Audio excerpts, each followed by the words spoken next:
Shalom Jemaat GKI Klasis Solo yang dikasihi dan mengasihi Tuhan Yesus Kristus.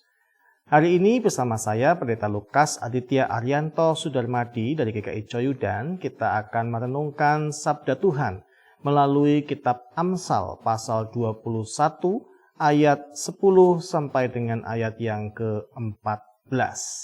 Sebelum kita membaca dan merenungkan Sabda Tuhan, marilah kita bersatu dalam doa. Tuhan Yesus, kami bersyukur buat segala kemurahan Tuhan yang boleh terus memberkati kehidupan kami. Dan di dalam kasih-Mu Tuhan, kami terus mendapatkan tuntunan untuk menjalani hari-hari kami ke depan. Juga melalui firman-Mu saat ini yang hendak kami baca dan renungkan. Kiranya Roh Kudus yang menuntun dan membentuk kehidupan kami. Dalam nama Tuhan Yesus Kristus kami berdoa. Amin. Amsal 21 ayat 10-14 firman Tuhan berbunyi demikian. Hati orang fasik mengingini kejahatan dan ia tidak menaruh belas kasihan kepada sesamanya. Jikalau si pencemooh dihukum, orang yang tak berpengalaman menjadi bijak, dan jikalau orang bijak diberi pengajaran, ia akan beroleh pengetahuan. Yang Maha Adil memperhatikan rumah orang fasik dan menjerumuskan orang fasik ke dalam kecelakaan. Siapa menutup telinganya bagi jeritan orang lemah, tidak akan menerima jawaban kalau ia sendiri berseru-seru. Pemberian dengan sembunyi-sembunyi memadamkan marah, dan hadiah yang dirahasiakan meredakan kegeraman yang hebat. Amin. Demikianlah pembacaan firman Tuhan. Berbagai kita yang boleh merenungkan dan melakukan dalam kehidupan hari lepas sehari. Haleluya. Kejam dan keji. Itulah peristiwa-peristiwa kehidupan yang disajikan di depan mata masyarakat masa sekarang ini. Ada kasus orang yang dibunuh, ada juga yang dianiaya terlebih dahulu baru dibunuh. Kasus-kasus pelecehan seksual oleh pemuka agama, pengajar, yang seharusnya justru menjadi pelindung dan pendidik. Dan masih banyak lagi. Hal ini terjadi seolah-olah sejak semula sudah berencana untuk mendapatkan kewenangan, kekuasaan tertentu dengan tujuan kejahatan hati mereka. Para pelaku tidak peduli sama sekali akan perasaan dan masa depan korbannya, sekalipun mereka adalah anak-anak yang masih muda.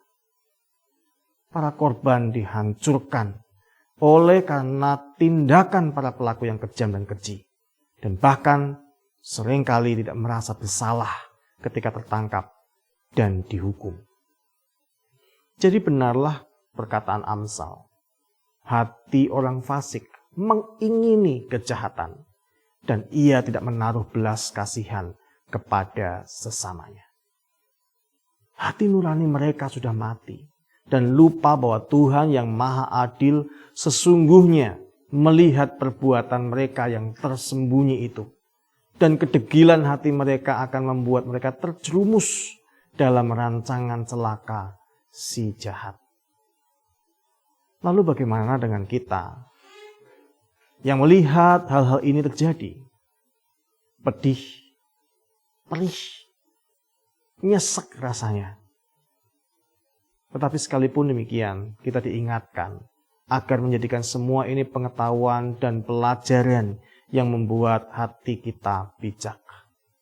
Yaitu dengan percaya bahwa Tuhan yang Maha Adil itu akan bertindak pada waktunya. Bagaimanapun kejahatan itu tersembunyi, Tuhan akan menjadi hakim yang adil pada orang-orang fasik dan pada orang-orang benar. Karena itu kita pun harus memiliki hati yang takut akan Tuhan, dan menyediakan telinga kita bagi orang-orang yang lemah dan tertindas serta menolong mereka. Sebab siapapun yang menutup telinga pada jeritan orang lemah, Tuhan katakan, mereka tidak akan menerima jawaban kalau ia sendiri berseru-seru. Karena itu berlakulah adil sebagai sebuah kesukaan, bukan beban berat yang harus dipikul. Karena memang keadilan yang kita bawa akan menakutkan bagi orang-orang yang berbuat jahat. Dan mungkin akan mereka melawan. Tetapi keadilan Tuhan tidak akan dapat mereka lawan. Peliharalah akal budi kita dengan kebenaran firman Tuhan setiap hari. Sebab mereka yang menyimpang tidak akan mendapatkan perhentian, tetapi masuk ke dalam hukuman.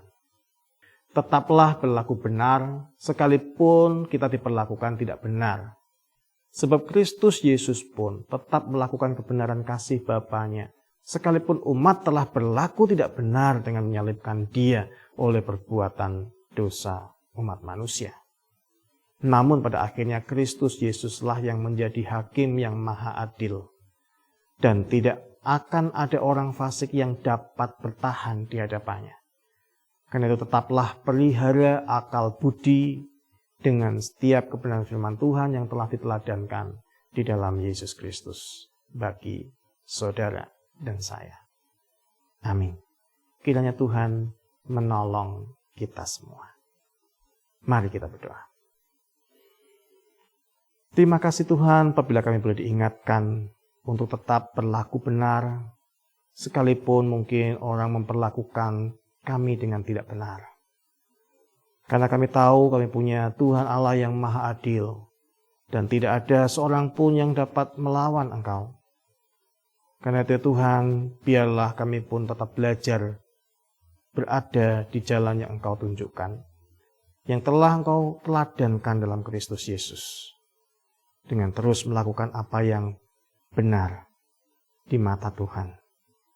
Dalam tangan pengasihan-Mu ya Tuhan Yesus Kristus, kami berdoa dan kami berserah.